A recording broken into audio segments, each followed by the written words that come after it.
आज आप जानने वाले हैं और देखने वाले हैं कि आखिर डॉक्टर्स दिमाग का ऑपरेशन कैसे करते हैं। दोस्तों, न्यूरोसर्जन दिमाग की हड्डी में कट लगाकर आखिर हमारे दिमाग के अंदर बढ़कर हमारे दिमाग का ऑपरेशन कैसे करता है। दोस्तों, आज आप इस वीडियो को शुरू से लेकर आखिर तक देखना, क्योंकि आज हम दिमाग के ऊपर फुल डिटेल जानने वाले हैं। वो जानकारी देने वाले हैं जो जानकारी आप सालों भर स्कूल में पढ़ने के बाद भी स्कूल से इकट्ठा नहीं कर पाएंगे। दोस्तों, सबसे पहले मैं आपको बता दूं दिमाग के बारे में कुछ बहुत ही जरूरी जानकारी जो हर आम व्यक्ति को भी पता होनी चाहिए। ब्रेन हेमरेज के बारे में तो हर कोई जानता है। ब्रेन हेमरेज क्या होता है, अगर आप नहीं जानते तो मैं शॉर्ट में बता देता हूँ। ब्रेन हेमरेज एक ऐसी कंडीशन है जिसमें ब्रेन के अंदर मौजूद कोई ब्लड वेसल फट जाती है, जिसकी वजह से ब्रेन में ब्लीडिंग होने लगती है। ब्लीडिंग या तो ब्रेन टिश्यूज में होती है या फिर ब्रेन को प्रोटेक्ट करने वाली कवरिंग में होती है। ब्रेन की कवरिंग को मेनिंजस कहते हैं और इस कवरिंग में लेयर्स होती हैं। इन तीनों लेयर्स में ये जो मिडिल लेयर्स होती है इसे आर्किनोइड मैटर कहते हैं। ये लेयर हाईली वेस्कुलर होती है, यानी इस लेयर में बहुत ज्यादा मात्रा में ब्लड वेसल्स ट्रेवल कर रही होती है।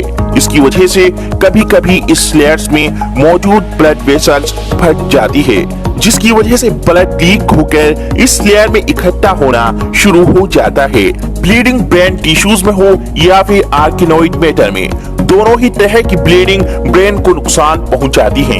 अगर ब्लीडिंग ब्रेन टिश्यूज में हो जाए तो इस केस में ब्रेन के सेल्स ऑक्सीजन ना मिलने की वजह से मरना शुरू हो जाते हैं। और अगर ब्लीडिंग ब्रेन की कवरिंग में हो तो इस केस में ब्रेन की कवरिंग ब्लड भर जाने की वजह से स्वेल होने लगती है, जिसकी वजह से अंदर मौजूद ब्रेन के सेल्स पर दबाव पड़ता है। इस दबाव की वजह से इस रीजन से ब्रेन के सेल्स मरने लगते हैं। ब्रेन में ब्लीडिंग होने की बहुत सारी वजह हो सकती हैं, जैसे कि सर पर कोई गहरी चोट लग जाना, हाई ब्लड प्रेशर की वजह से ब्रेन की रक्त फट जाना, ब्रेन में ट्यूमर का मौजूद होना या फिर मरीज को कोई ब्लीडिंग डिसऑर्डर होना वगैरह वगैरह। अगर ब्रेन हेमरेज के सिम्टम्स की बात की जाए तो जैसे ही किसी शख्स को ब्रेन हेमरेज होता है तो उसके सर में बहुत तेज दर्द होने लगता है और इसके साथ वॉमिटिंग भी हो सकती है। इसके अलावा मरीज देखने और बोलने में मुश्किल महसूस करने लगता है और साथ साथ जिस्म की ताकत खत्म होने लगती है। अगर ये सारे सिम्टम्स किसी शख्स में शो हो रहे हों तो उसे फौरन डॉक्टर्स के पास ले जाना चाहिए, क्योंकि अगर ब्रेन हेमरेज की ट्रीटमेंट में जरा सी भी देरी हो जाए तो पेशेंट की डेथ हो सकती है। ब्रेन हेमरेज को ट्रीटमेंट करने के लिए सबसे पहले जानना ये जरूरी है कि ब्लीडिंग ब्रेन के कौन से हिस्से में हुई है और इससे ब्रेन का कौन सा हिस्सा डैमेज हुआ है। ये सब चेक करने के लिए डॉक्टर सीटी स्कैन या फिर एमआरआई करते हैं और जब डॉक्टर्स देख लेते हैं कि ब्लीडिंग किस हिस्से में है और कितनी है तो इसके बाद ट्रीटमेंट शुरू कर दी जाती है। तो ज्यादातर केसेस में ब्लीडिंग को निकालने के लिए सर्जरी परफॉर्म की जाती है, जिसमें पेशेंट के स्कल में सुराख कर ब्लड गलूट को ड्रेन कर दिया जाता है। ट्रीटमेंट के बाद अगर मरीज में कोई फिजिकल एबनॉर्मलिटीज रह जाती हैं, जैसे कि चलने फिरने और बोलने में मुश्किल हो, तो इसे दूर करने के लिए फिजिकल और स्पीच थेरेपी की जाती है, जिससे कि जल्द ही मरीज सेहत पा लेता है और रोजमर्रा की अपनी एक्टिविटीज सही तरीके से करने लगता है।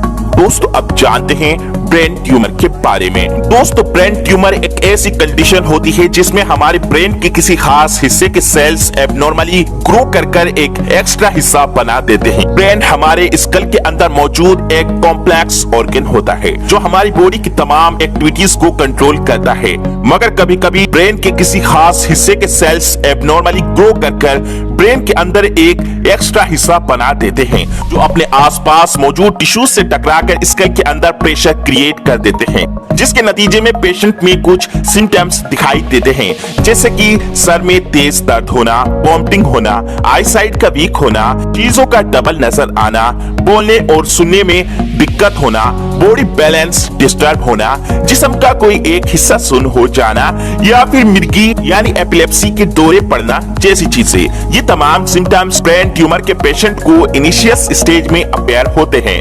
ट्यूमर या कैंसर सेल्स में मौजूद डीएनए म्यूटेशन की वजह से होता है, जिसकी बहुत सारी कॉजेस हो सकती हैं, जैसे कि बहुत से लोग स्ट्रॉन्ग रेडिएशन वाले एरिया में काम करते हैं, जहां पर एक्सरे और अल्ट्रावायलेट रेडिएशन ज्यादा मिकदार में उनकी बॉडी को हीट कर रही होती है, जिसकी वजह से ये रेडिएशन डीएनए में म्यूटेशन क्रॉस करती है और इस म्यूटेशन के नतीजे में फिर सेल्स एबनॉर्मली ग्रो करने लगते हैं। इसके अलावा बहुत से लोगों में किसी जेनेटिकल डिफेक्ट की वजह से भी कैंसर या ट्यूमर होने के चांस रहते हैं और ये कंडीशन फैमिली में रन करती है।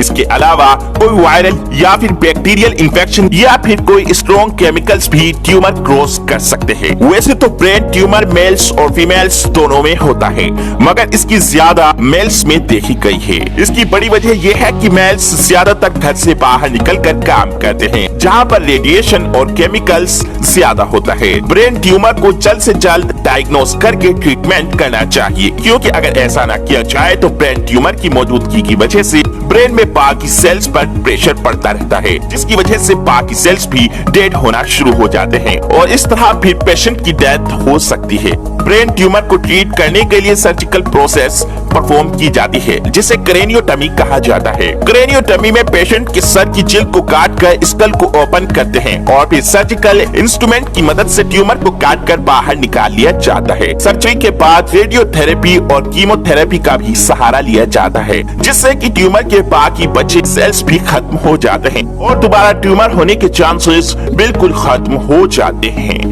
दोस्तों, अब चलिए जानते हैं और देखते हैं कि दिमाग का ऑपरेशन कैसे होता है। दोस्तों, हमारा दिमाग हमारी पूरी बॉडी के सबसे अहम हिस्सों में से एक हिस्सा है। दोस्तों, हमारा दिमाग कई सारे प्रोटेक्टिव लेयर्स के पीछे से रहता है। अगर कहीं ये दूसरे अंगों की तरह होता तो इस पर चोट लगने का खतरा भी उतना ही ज्यादा होता। ऐसे में आपके मन में इस तरह का सवाल भी जरूर आता होगा कि जब हमारा दिमाग इतनी सारी प्रोटेक्टिव लेयर्स के बीच में सेफ रहता है तो फिर दिमाग का ऑपरेशन कैसे हो पाता होगा। तो फिर इसी सवाल का जवाब पाने के लिए और दिमाग का पूरा ऑपरेशन कैसे होता है, ये सब देखने और जानने के लिए देखते रहें इस वीडियो को। दोस्तों, हमारे शरीर की बनावट में सबसे ज्यादा सुरक्षा हमारे ब्रेन यानी दिमाग को ही दी गई है, यानी कि इसे कई सारी लेयर्स के नीचे बहुत ही सावधानी से रखा गया है। इन प्रोटेक्टिव लेयर्स में सबसे पहले आता है स्कल, जिसे हम आम भाषा में खोपड़ी कहते हैं। जैसा कि आप सब जानते हैं कि हमारी खोपड़ी हड्डियों से बनी होती है, जो हमारे ब्रेन को अच्छे से प्रोटेक्ट रखती है। अब समझिए, इन सब के बीच हमारा दिमाग पूरी तरह सेफ रहता है। लेकिन इसके बाद भी brain tumour, head injury, brain stroke या ब्लड वेसल्स जैसी कोई भी प्रॉब्लम आती है तो इसके ट्रीटमेंट के लिए हमारे ब्रेन तक पहुंचना काफी मुश्किल हो जाता है और तब डॉक्टर्स दिमाग का ऑपरेशन करने के लिए मजबूर हो जाते हैं, जिसे क्रेनियोटमिक सर्जरी कहा जाता है। क्रेनियोटमी वो सर्जिकल प्रोसेस है जिसके दौरान न्यूरोसर्जन दिमाग तक पहुंचने के लिए खोपड़ी से हड्डी वाला हिस्सा पहले तो निकाल देते हैं और फिर सर्जरी के बाद उसे वापस अपनी जगह पर जोड़ भी देते हैं।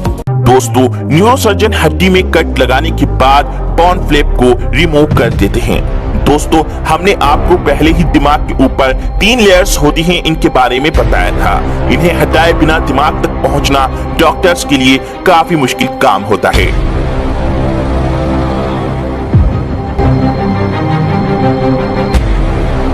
इसके बाद डॉक्टर्स इंस्ट्रूमेंट की मदद से दिमाग में मौजूद ट्यूमर को हटा देते हैं या कोई दूसरी परेशानी हो उसे तुरंत ठीक कर देते हैं।